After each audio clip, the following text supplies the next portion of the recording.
दोस्तों नमस्कार। कोलकाता की एक महिला, अच्छी पढ़ी लिखी, 39 साल जिसकी उम्र, एक स्टार्टअप कंपनी की सीईओ। अच्छा खासा सब कुछ अच्छा चल रहा था। पति के साथ में उसकी जो वैवाहिक लाइफ थी वो भी सेटल थी। एक लंबे अंतराल के बाद में एक बच्चा पैदा हुआ, यानी सब कुछ ठीक चल रहा था। लेकिन अचानक ऐसा क्या हो जाता है कि एक महिला अपनी ही मासूम ममता को अपने ही हाथों से मार डालती है, कत्ल कर डालती है। नमस्कार दोस्तों, रूल्स ऑफ 29 पर आपका स्वागत है। एक ऐसी कहानी लेकर के हम आपके सामने आए हैं जिसको सुनकर आपके रोंगटे खड़े हो जाएंगे, आपकी रूह कांप जाएगी। अब जो 6 जनवरी गया है 2024 का, जनवरी को सैटरडे का दिन था। सूचना सेठ अपने पति को मैसेज छोड़ती है कि कल संडे है, आप बच्चे को कहां मिलना चाहते हैं, कौन से रेस्टोरेंट में मिलना चाहते हो, हमें बच्चे को लेकर के आ जाती है। गनीमत यह रहती है कि सूचना सेठ का पति वेंकटरमन अपनी कंपनी के किसी कार्य से आउट ऑफ कंट्री होता है, वो इंडोनेशिया की यात्रा पर होता है। वो उधर से मैसेज करता है कि मैं इंडिया में नहीं हूं, नेक्स्ट संडे हम मिलेंगे। यहां सूचना सेठ को भी मालूम था कि वेंकटरमन यहाँ नहीं है, इसलिए वो जानबूझ करके मैसेज करती है। और उसी दिन शाम को वो गोवा की फ्लाइट पकड़ती है।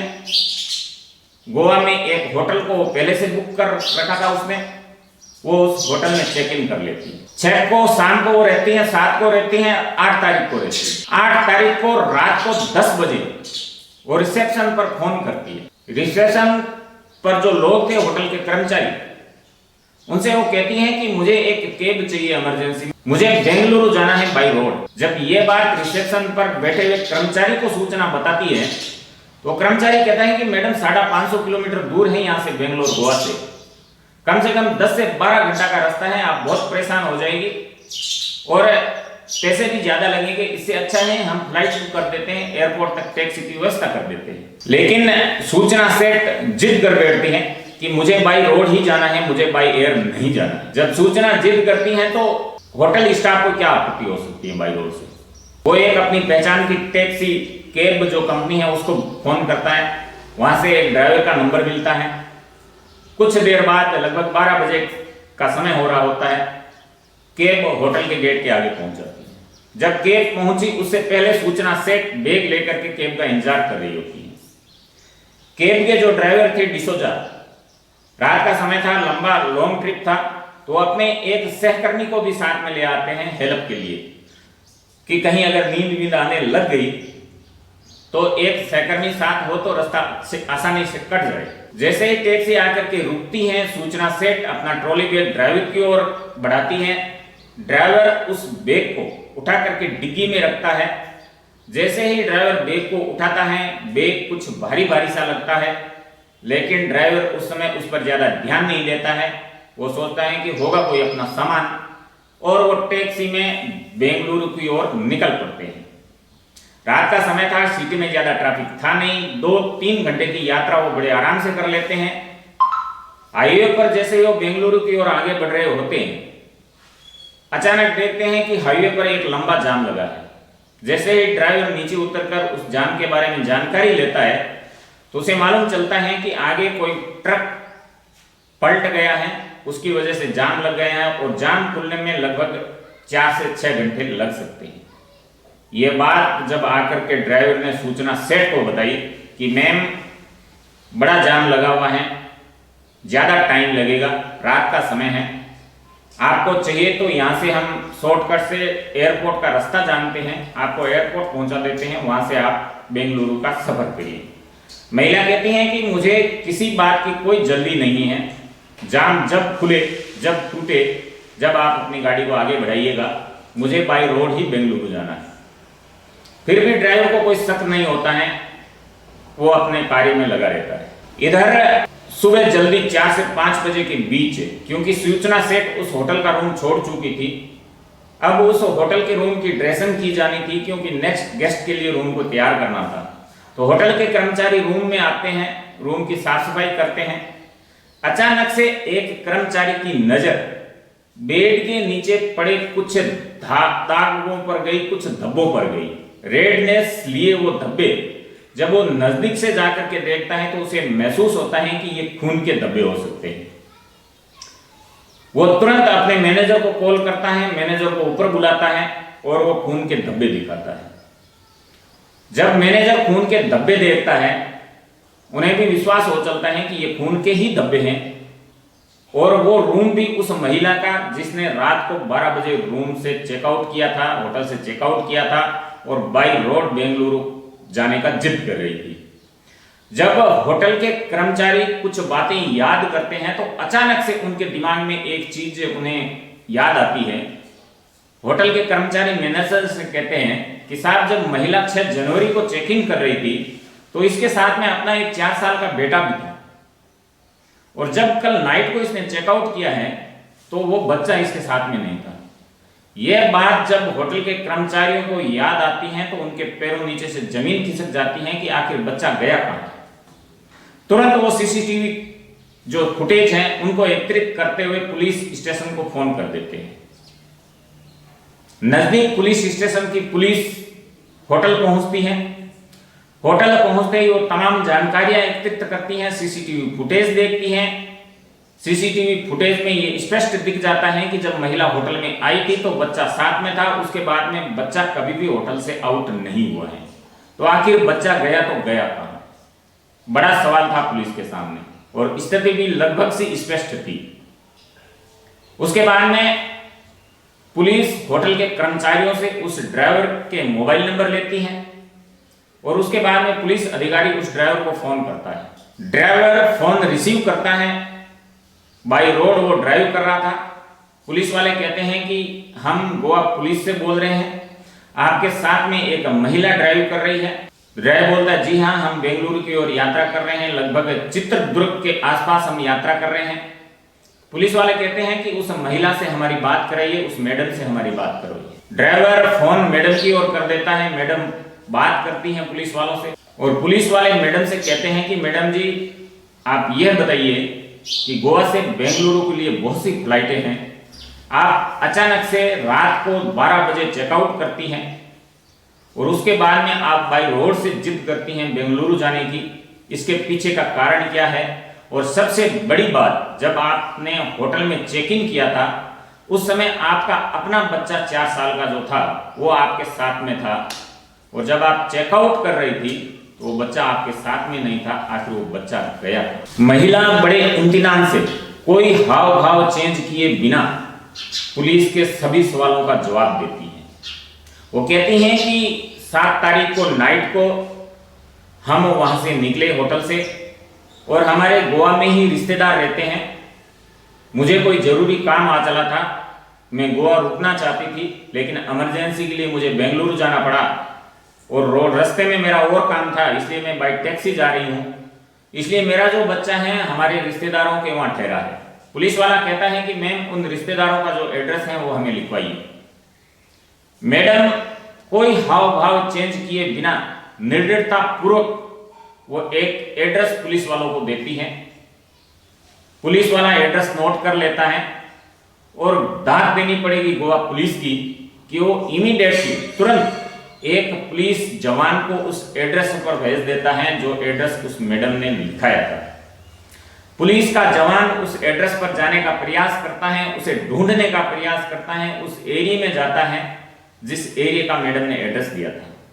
वहां जाने के बाद में मालूम होता है कि जो हाउस नंबर मैडम ने दिए थे, जो प्लॉट नंबर मैडम ने दिए थे, उस हाउस नंबर का वहां कोई घर नहीं था, वहां कोई प्लॉट नहीं था। वो तुरंत थाने आता है, कॉल करता है अपने सीनियर को, और वो कहता है कि साहब, जो एड्रेस आपने दिया था उस हाउस नंबर का यहाँ कोई घर नहीं है, यहाँ कोई प्लॉट नहीं है। अब पुलिस को लगभग स्थिति स्पष्ट होती हुई दिख रही थी। पुलिस अब तुरंत उस ड्राइवर को कॉल करती है जिस ड्राइवर से कुछ देर पहले बात हो चुकी होती है। ड्राइवर को फोन करते ही, फोन रिसीव करते ही गोवा पुलिस कोंकणी भाषा में बात करती है, जिससे कि वो महिला कुछ समझ ना सके। ड्राइवर भी गोवा का लोकल था, वो भी कोंकणी भाषा में ही बात करता है। पुलिस ड्राइवर से कहती है कि मैं जो बोल रहा हूं वो आप ध्यान से सुनिए। महिला को महसूस नहीं होना चाहिए कि पुलिस के किसी अधिकारी का फोन है, हमारा फोन है। आप अपने चेहरे पर कोई हाव भाव प्रकट ना करिएगा, गाड़ी उसी स्पीड से चलाइएगा जिस स्पीड से आप अभी चल रहे हैं, और हमारी बात को ध्यान से सुने। पुलिस वाला कहता है कि आप किसी बहाने रोड पर रुके और ये पता करें कि नजदीक में कौन सा पुलिस स्टेशन है जो भी पुलिस स्टेशन आपको दिखे तुरंत आप अपनी गाड़ी को पुलिस स्टेशन में डाल दीजिएगा और जो भी वहां पर तैनात हो पुलिस स्टेशन में उनसे हमारी बात करवाइएगा। गाड़ी चल रही होती है, ड्राइवर पानी के बहाने रुकता है, गूगल करता है तो चित्रदुर्ग नजदीक का ही एक पुलिस स्टेशन उसे मिल जाता है। वो नीचे उतर करके पानी के बहाने एक वॉचमैन जो होटल पर रुका था उसके पास जाता है, उससे कहता है कि चित्रदुर्ग पुलिस स्टेशन जाने का सीधा रास्ता कौन सा है। वो जिस रोड से जा रही थी वो गाड़ी उसी रोड पर वो चित्रदुर्ग पुलिस स्टेशन था। ड्राइवर वापस गाड़ी में आता है, गाड़ी को बड़ी स्पीड से भगाता है और वो सीधे उस पुलिस स्टेशन की चार दीवारी के अंदर अपनी गाड़ी ले जाता है। महिला कुछ समझ पाती उससे पहले वो अपना फोन गोवा पुलिस को लगाता है और जो पुलिसकर्मी उस पुलिस स्टेशन में तैनात था उसकी ओर फोन बढ़ा देता है कि साहब गोवा पुलिस लाइन पर हैं, आप बात कीजिए। गोवा पुलिस के अधिकारी चित्रदुर्ग पुलिस स्टेशन में तैनात पुलिस वालों से कहते हैं कि आप इस गाड़ी की तलाशी लीजिए, हमारे यहाँ कोई केस है, हमें शक है कि ये महिला एक बच्चे की हत्या करके उस लाश के साथ में सफर कर रही है। इसके पास एक बैग है, उसकी आप तलाशी लीजिएगा। डिग्गी से बैग निकलवाया जाता है।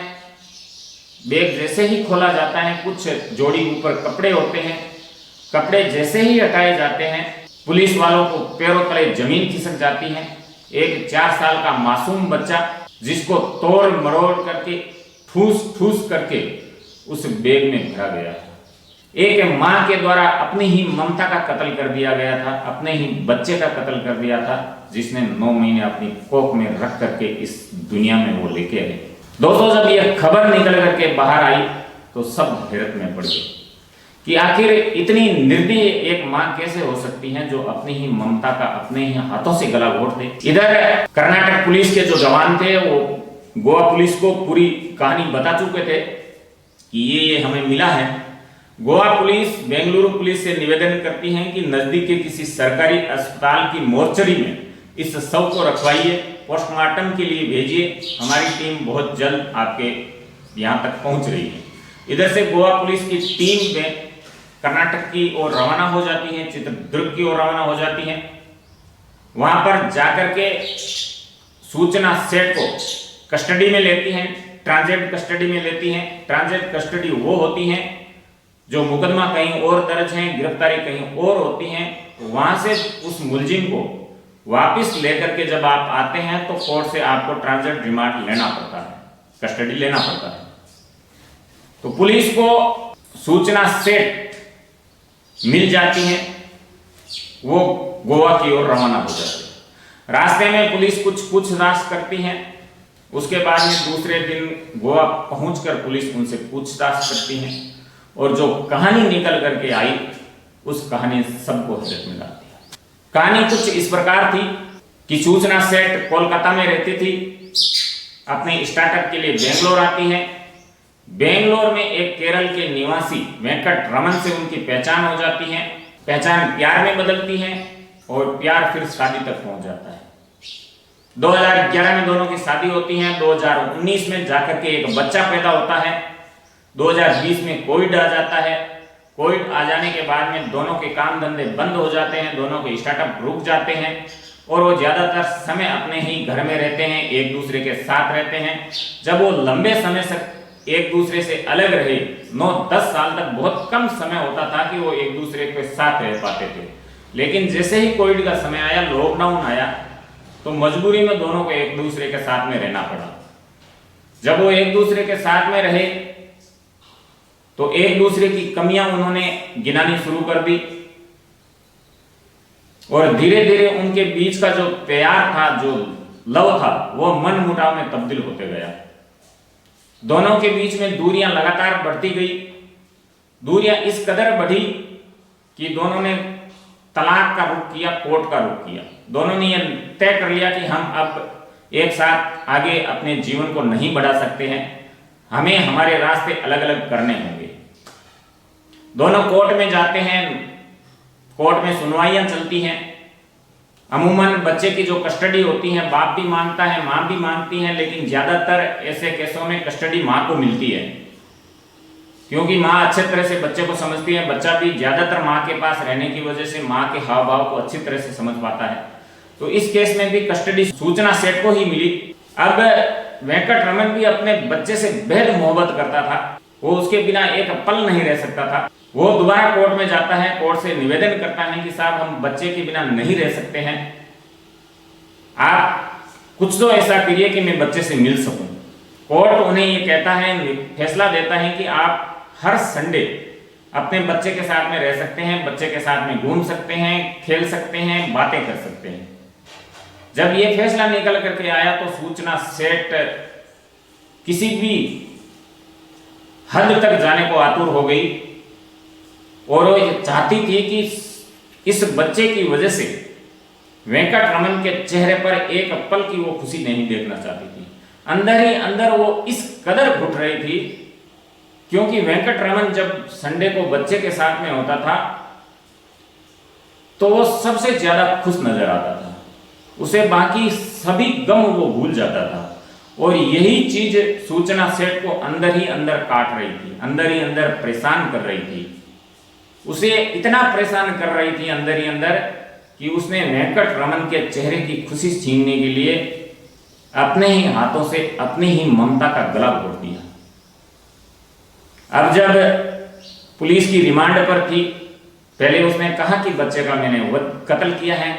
जब पोस्टमार्टम रिपोर्ट निकल करके आई तो उसमें यह स्पष्ट हो गया कि बच्चे की सांस को रोका गया है, गला घोट करके बच्चे की हत्या की गई है। उसके बाद में लगातार सूचना सेठ अपने बयान बदल रही है। पति भी इंडोनेशिया से वापस आ गया है। पति तक को उसने कह दिया है कि मैं जब तक अंदर हूं, जब तक तुम आजादी की जिंदगी जी लो, जब मैं बाहर आऊंगी तो क्या तुम्हारी जिंदगी होगी अंदाजा लगा सकते हो। इस प्रकार के वो बयान दे रही है। पुलिस के सामने उसने अब तक अपना जुर्म कबूल नहीं किया है। उसके बाद में पुलिस ने कल 15 जनवरी को दोबारा उसे कोर्ट में पेश किया गया और 5 दिन की अतिरिक्त रिमांड की पुलिस ने मांग की, जो उसे मिल गई है। अब पुलिस इन 5 दिनों में सूचना सेठ से क्या उगलवा पाती है, क्या वो जुर्म कबूल करवा पाती है, क्योंकि जब तक जुर्म कबूल नहीं होगा तब तक पुलिस के सामने ये बेहद मुश्किल हो जाएगा कि इस जुर्म को साबित करना। तो दोस्तों, ये कहानी थी, सच्ची घटना पर आधारित है, अभी की कहानी है जिसने पूरे देश को झकझोर के रख दिया है। पूरा देश ये सोचने पर मजबूर है कि आखिर इतनी निर्दयी एक मां कैसे हो सकती है, इतनी दरिंदगी एक मां में कहां से आ सकती है जो अपने ही हाथों से अपने बेटे का वध कर दे और उसके बाद में कोई शिकन लिए चेहरे पर एक गाड़ी में बैठ करके बच्चे की लाश को साथ में रख करके यात्रा कर रही है और उसके चेहरे पर कुछ भी भाव वो वाला नहीं आता है जो एक बच्चे के बिना माँ के चेहरे पर आता है। दोस्तों, ये घटना जिसने भी सुनी, ये कहानी जिसने भी सुनी, वो क्रोधित हो गया, उसका खून खोल उठा उस महिला के प्रति, लेकिन कर ही क्या सकते हैं। दोस्तों, आपने अपना कीमती समय दिया, उसके लिए बहुत बहुत आभार। इसी प्रकार की कहानियों को सुनने के लिए हमसे जुड़े रहिएगा। बहुत बहुत धन्यवाद। बहुत